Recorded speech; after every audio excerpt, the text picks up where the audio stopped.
So I was doing a series of videos, and it was time for me to show you how a professional agent would use Realtor.com as if it were the MLS, or the data available on the internet as if it was the MLS, in order to buy a home for their family.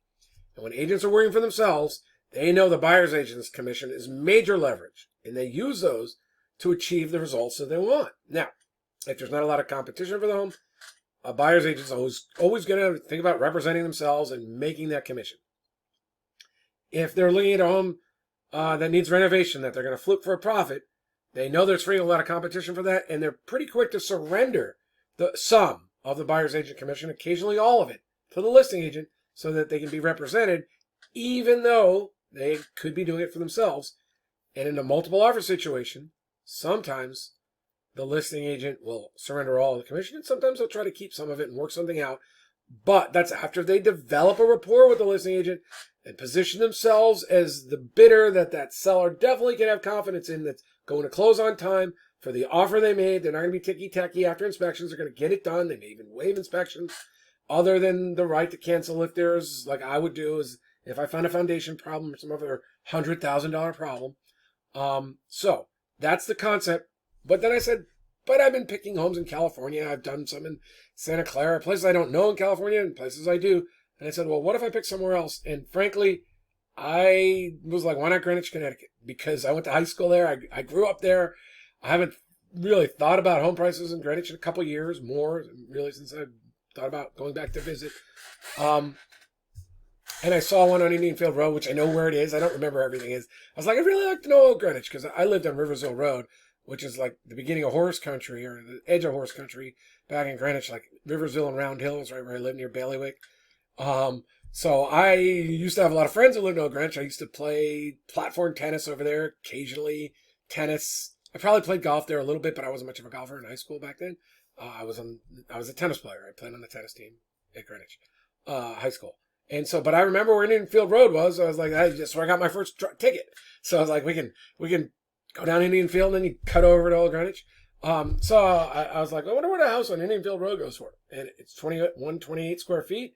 And I know that's maybe the same price you might see on a price per square foot basis as, this 587 as you'd see in maybe parts of Carlsbad, parts of Poway. It's pretty comparable. These houses are probably older.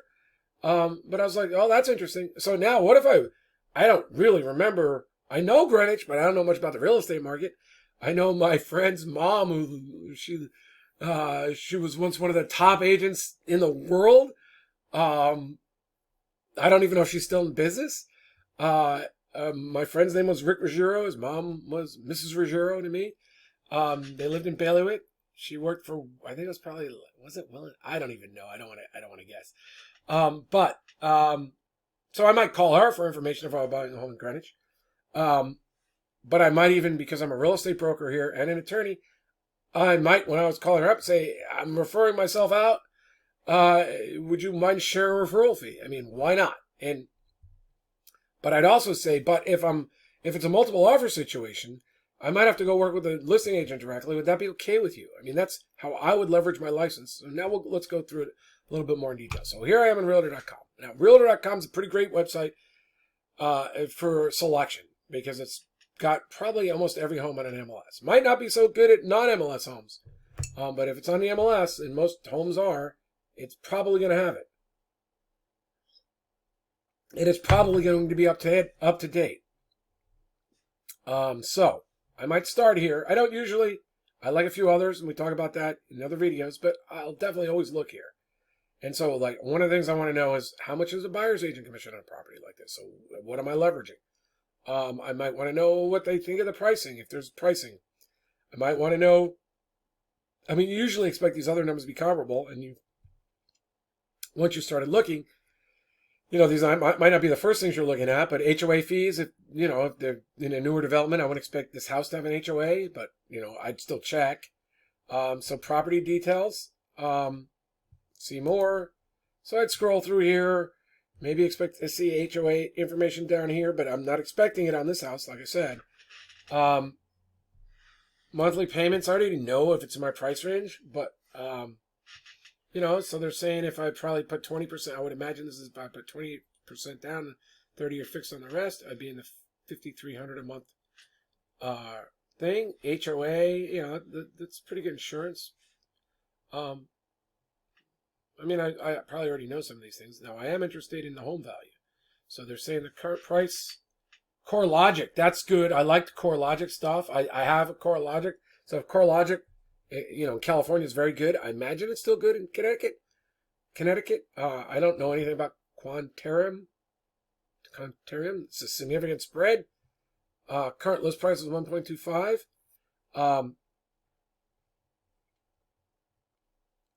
Why does Quantarum puts it? Oh, Quantarum puts it pretty close. What? Oh, I had it moving back maybe. Yeah, Quantarum has it. They're a little higher than CoreLogic, but like 100 grand.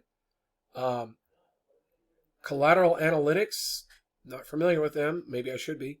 And we've got the list price right around Quantarum, a little bit less, and the CoreLogic price, who used to be really good. I have no idea how it's in Connecticut. So I've got an idea. Now, I am going to, whether I'm talking about a listing agent or a buyer's agent, if I'm spending this much money on a home, I'm going to find some good appraisers, and I'm going to ask them to appraise a purpose just for my valuation purposes, and see how much they're going to charge. Like, would it be 200? Would it be 400? If I can get a few for 200, I'm going to do it. Now, I'm going to find out how many properties have you appraised here. Maybe I'll get some recommendations for agents, but if I'm spending that much money, I'm going to spend $400 or $500 up front to get two really good appraisals, regardless of what agents are telling me, regardless of what the listing agent tells me or the buyer's agent's telling me, because that's how I would protect myself. It's what I'd advise buyers and family members.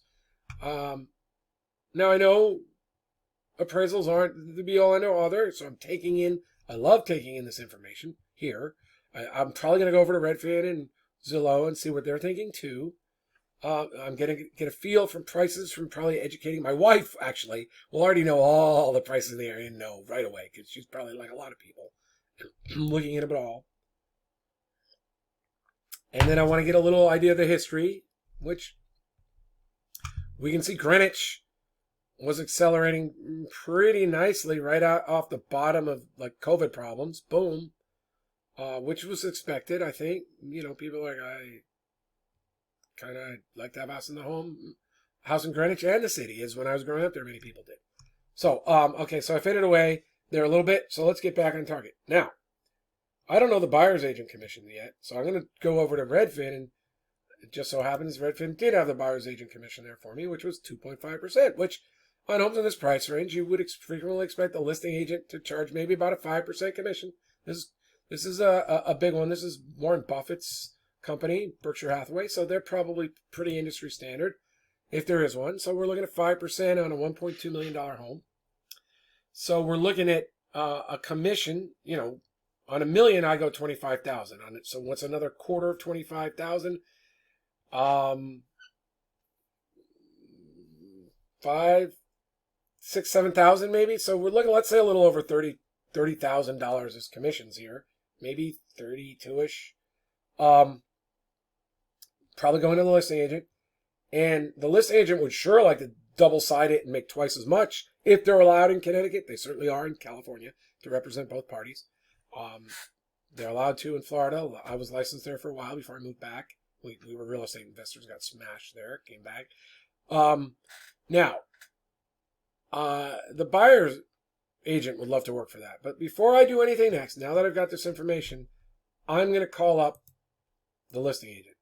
So can I get the listing agent's name there? I think I did. It's Nancy Fogwell, and she works for Berkshire Hathaway. Now, I don't know that Realtor.com's playing any games with us. So let's just go confirm this on another website, that she is the listing agent. Nancy Fogwell, Berkshire Hathaway. Now, I might even check. I'm not going to do it now. I'd like to find out her phone number, too, off one of these websites. If not, I'm going to find it by calling Berkshire Hathaway and asking to speak with Nancy Fogwell. And I'm not going to let anyone else, I really need to speak with Nancy. And I tell them why. I'm a broker in California. I'd be referring myself out to a buyer's agent or a listing agent, but I need to talk to the listing agent first and get some information before I decide how to proceed. So if I'm working with me and I'm a buyer, I'd say I'm working with an agent or a referral service from California, and I need to work with the listing agent because she answers some questions, and I may have the option of working with her. I may choose that option, but first I have to talk to the listing agent, ask a few questions that really only Nancy's going to know, or only Nancy and maybe her co-listing agent, if there's one, would know. And so even though you're working for the brokerage, I'd really like to work with Nancy. And so I need to speak with Nancy because I have a few questions, such as, has she already received any offers? And is she working with any buyers right now? And that's usually going to be enough to get away buyers agents. That people want to work with you as their buyer so they can make that 20, what did we just say, about $32,000. But you know, if you ask questions that say, I really need to talk to a listing agent, you should get there. So hello, this is Nancy. Hey Nancy, I saw your listing on Realtor.com. I am a real estate broker in California. In a competitive situation, I might even want you to represent me. I'd like to be protected by his buyer's agent maybe, but there's times I know I'd want to work with the listing agent directly. So may I ask you a few questions so I can go through my decision tree and make a good decision, and maybe you can help me make that decision. Okay, so, I've developed rapport. Now, this is a little different for me than you, but if you're working with us, you're going to have that leverage. You're going to have the ability to say, I'm working with a referral service right now, but I have the option of buying out my referral there, or however you want to word it, and working with you. But first, I have a few questions. So you've already got Nancy wanting to work with you, but not figuring it's in the bag. She's not already counting the dollars. She's like, I've got to find a way. And many agents are saying, I got to find a way to be so good that this person wants to work with me. And that's how you want them working. You don't want them thinking they got you. And I've got a story about how that happened to me in Florida. I went to see an open house. The agent said, I know you're going to refer me to, but you didn't. I'm procuring costs, so now I'm going to get paid if you ever want to buy this property. That's the scenario you need to avoid. So, Nancy, are there any offers on the property? Are you expecting any? Do you work with buyers? Are you working with any buyers right now? Now, do you mind if I ask you a few questions? And this is, part of the rapport that you develop. Hey, I'm very motivated in Greenwich. I grew up there. I know the area. I don't know it that well, but I've been looking at properties on the internet and the pricing all over the place. And I know that Zillow is not accurate, or was ever not accurate, or CoreLogic not accurate. CoreLogic has a 1-1, and Quantarium's got it right about your list price. Would you mind explaining to me what went into the decision to list where you did? I mean, you might, if you really know prices and you're comfortable doing that, that's something that would be interesting and may knock her back or not. As a listing agent, I welcome informed buyers asking me good questions. They've developed rapport. So, so if I work with you, Nancy, or Miss Fogwell, and this is where you then, because you've already developed your goals, if I were to work with you, and let's say it's a multiple offer situation, you say, would you be able to keep me informed of the how you rank the quality of the buyers, where their offers are coming in, and the terms? Let's say they're currently not. Let's say if I worked with you, Nancy, would you be able to help me tailor an offer to what the sellers really want? Like, do you know right now are they only interested in selling for top dollar, or they want a strong buyer who's not going to try to renegotiate after inspections or seeing the property with their inspector? Or are they looking to move in 3 weeks and would like something solid? I mean, can you help me craft my offer to appeal to the sellers? And then you might say, well, okay, so I've been working with a referral service. If you represent me, would you be able to offer to that referral service in writing, say, a 1% referral agreement? So instead of instead of the referral service referring me to you and working something out and maybe getting 2%, would you be able to just send 1% of that 2.5%? So about 1% of the list price as a referral to the listing, to the referral service. And if they say yes, then if you contact us first and have worked this all the way out, you're going to know that you can share that referral fee with us if it's allowed. And it usually is. I've always got a referral service, and if I can share it with you, I will. You could also, like, one of the things we would do if the referral service was 1%, that would be $10,000, I would want to help pay for your appraiser and help put a real estate attorney on your team to look at the license, to look at the contract, so you feel really well represented. So that's what we do as a referral service. I want my clients to have the flexibility to work with the listing agent and feel really well represented. So the next step would be to set up a consult with us to see how we can help you develop your rapport, develop your questions to serve your needs, and help you with your decision matrix to decide when you're going to work with the listing agent, when you're going to work with a buyer's agent, and how we can help you be really protected by putting an attorney on your team if we can. All right, so go to winnerscheck.org and set up a consult. I look forward to working with you if you're interested. Otherwise, just before you click email agent or take a tour or ask a question, and certainly before you go see a property with any agent, make sure you positioned yourself to achieve your goals, not the real estate agent's goals. Thanks. Talk to you later. My name is John McConnin. I'm a licensed real estate attorney and broker in California. I've referred buyers and sellers out all over the country, and we can make those real estate buyers, agents, commissions work for you to your advantage. Thanks.